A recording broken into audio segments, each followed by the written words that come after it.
ದಾವಣಗೆರೆ ಮತ್ತು ವಿಜಯನಗರ ಜಿಲ್ಲೆಯ ಹರಿಹರ ಹಾಗೂ ಹರಪನಹಳ್ಳಿ ತಾಲೂಕಿನ ತೆಲಗಿ, ಕಡತಿ, ದುಗ್ಗಾವತಿ ಮತ್ತು ಚಿಕ್ಕಬಿದಿರೆ ಗ್ರಾಮಗಳ ಕಂದಾಯ ಮತ್ತು ಅರಣ್ಯ ಭೂಮಿಯನ್ನು ಒತ್ತುವರಿ ಮಾಡಿದ್ದು, ಅಲ್ಲಿನ ರೈತರುಗಳಾದ SC/ST ಜಮೀನುಗಳನ್ನು KEADB ಅವರು ಭೂಸ್ವಾಧೀನ ಮಾಡಿಕೊಂಡಿದ್ದು, ಸೂಕ್ತ ತನಿಖೆ ಮಾಡಿ ಒತ್ತುವರಿ ಮಾಡಿಕೊಂಡಂಥ ಜಮೀನನ್ನು ಮತ್ತು ಭೂಸ್ವಾಧೀನ ಮಾಡಿಕೊಂಡಂಥ ಜಮೀನುಗಳನ್ನು ವಾಪಸ್ ನೀಡುವಂತೆ ಒತ್ತಾಯಿಸಿ ಅಲ್ಲಿನ ರೈತರು ತಮಟೆ ಬಾರಿಸುವುದರ ಮೂಲಕ ಹರಿಹರ ತಹಸೀಲ್ದಾರ್ ಅವರ ಕಚೇರಿಗೆ ತೆರಳಿ ಪ್ರತಿಭಟನೆಯ ಮೂಲಕ ಒಂದು ಮನವಿಯನ್ನು ಸಲ್ಲಿಸಿದರು. ವರದಿ ಶೇಖ್ ಅಲ್ತಾಫ್, ಸ್ಮಾರ್ಟ್ ನ್ಯೂಸ್, ಹರಿಹರ.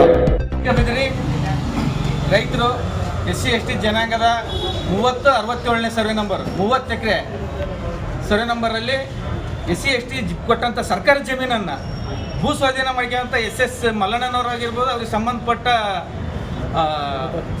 ಕೆಲಸ ಮಾಡ್ತಾರಿರ್ಬೋದು, ಅಲ್ಲೆಲ್ಲ ಕೆಲಸ ಮಾಡೋರ ಹೆಸರಲ್ಲಿ ಆಗಿದೆ.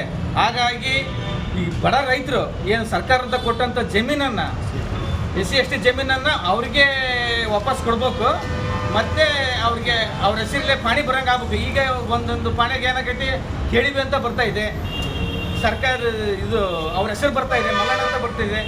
ಒಂದು 3 ನಮೂನಿ 30 ಈಗ ಸರ್ವೆ 30ರಲ್ಲಿ ಒಂದು 10 ಪಾಣ್ಯಾಗ KDB ಅಂತ ಬರ್ತಿದೆ, ಒಂದು 10 ಪಾಣ್ಯಾಗ ಇಲ್ಲ SS ಬಕೇಶ್ SS ಮಲ್ಲಣ್ಣ ಅಂತ ಹಂಗೆ ಬರ್ತಾ ಇದೆ, ಬಯೋ ಫರ್ಟಿಲೈಸರ್ ಅಂತ ಬರ್ತಾ ಇದೆ. ಹಾಗಾಗಿ SC/ST ಜಮೀನನ್ನು 1 ಇಂಚು ಶಾಮನೂರು ಕುಟುಂಬಕ್ಕೆ ಕೊಡೋದಲ್ಲ, SC/ST ಜಮೀನನ್ನು ಅವ್ರಿಗೆ ಹಿಂದಿರಿಸ್ಬೇಕು, ಅವ್ರ ಹೆಸರಲ್ಲಿ ಪಾಣಿ ಬರಬೇಕು. ಇಲ್ಲಾಂದರೆ ಉಗ್ರ ಹೋರಾಟ ಮಾಡ್ತೇವೆ. ನಮ್ಮ ಜೊತೆಗೆ ಶಾಸಕರಾದರೆ ಪಕ್ಷಾತೀತವಾಗಿ ನಮ್ಮ ಶಾಸಕರ ಬೆನ್ನೆಲುಬಾಗಿ ನಿಂತ್ಕೊಂತವೆ. ಅವ್ರ ಮೇಲೆ ಇಲ್ಲ ಸಲ್ಲದ ಕೇಸು ಹಾಕಿದರೆ ನಮ್ಮ ರೈತರು, ಹರಿಹರ ತಾಲೂಕಿನ ರೈತರು ಮುಂದಿನ ದಿನಗಳಲ್ಲಿ ಉಗ್ರ ಹೋರಾಟ ಮಾಡಬೇಕಾಗುತ್ತೆ. ಅಧಿಕಾರ ದುರುಪಯೋಗ ಭಾಳ ನಡೆಯಲ್ಲ, ಅಧಿಕಾರ ಶಾಶ್ವತ ಅಲ್ಲ. ಹೀಗಾಗಿ ಮುಂದಿನ ದಿನಗಳಲ್ಲಿ ಎಚ್ಚರಿಕೆ ಕೊಡ್ತಾ ಇದ್ದೇವೆ. ಜಿಲ್ಲಾ ಉಮಾ ಪ್ರಶಾಂತ್ ಆಗಿರ್ಬೋದು, SS ಮಲ್ಲಣ್ಣರಾಗಿರ್ಬೋದು, ಕಾನೂನು ಪ್ರಕಾರ ನೀವು ಕೆಲಸ ಮಾಡ್ಕೊಳ್ರಿ. ಕಾನೂನು ಈಗ ನಮ್ಗೆ ಅನ್ಯಾಯ ಆಗ್ತಿದೆ, ಕಾನೂನು ಪ್ರಕಾರ ನಮಗೆ ನಮ್ಮ ಜಮೀನನ್ನು ನಮಗೆ ಬಿಟ್ಕೊಡ್ರಿ, ನಮಗೆ ನ್ಯಾಯ ಕೊಡಿಸ್ರಿ. SP ಆಗಿರ್ಬೋದು, DC ಆಗಿರ್ಬೋದು, ತಹಶೀಲ್ದಾರ್ ಆಗಿರ್ಬೋದು, SC ಆಗಿರ್ಬೋದು, ಎಲ್ಲರೂ ನಮ್ಮ SC/ST ಕುಟುಂಬಕ್ಕೆ ನಿಮಗೆ ನ್ಯಾಯ ಕೊಡಿಸ್ಬೇಕು. BP ಹರಿಶಣ್ಣವ್ರ ಬಗ್ಗೆ ಇಲ್ಲದ ಸಲ್ಲದ ಕೇಸ್ಗಳು ಹಾಕಿ ಇಲ್ಲಿವರೆಗೆ ಯಾರು ಮಾತಾಡಿ ಅಲ್ವಾ?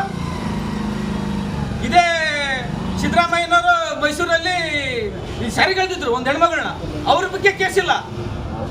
ಭದ್ರಾವತಿ ಸಂಗಮೇಶ್ ಮಗ ಅವರು ಒಂದು ಹೆಣ್ಮಗಳಿಗೆ ಯಾವ ಥರ ಬೇಕು ಯಾವ ಥರ ಮಾತಾಡಿದ್ರು, ಅವ್ರ ಬಗ್ಗೆ ಅಲ್ಲ.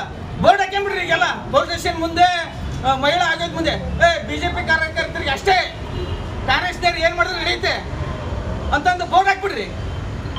ಹಾಗಾಗಿ ಮುಂದಿನ ದಿನಗಳಲ್ಲಿ ಕಾನೂನು ಪ್ರಕಾರ ಕೆಲಸ ಮಾಡ್ರಿ. ಕಾನೂನು ಬಿಟ್ಟು BJP ಕಾರ್ಯಕರ್ತರು, ಬಡ ರೈತರು ನಿಮ್ಮ ಕೈಯಲ್ಲಿ ಉಳಿಯೋದು ಕಷ್ಟ ಆಗಿದೆ. ಮುಂದಿನ ದಿನಗಳಲ್ಲಿ ಉಗ್ರ ಹೋರಾಟ ಮಾಡ್ಬೇಕಂತಂದು ತಮ್ಮಲ್ಲಿ ಎಚ್ಚರಿಕೆಯಿಂದ ಹೇಳ್ತೇನೆ.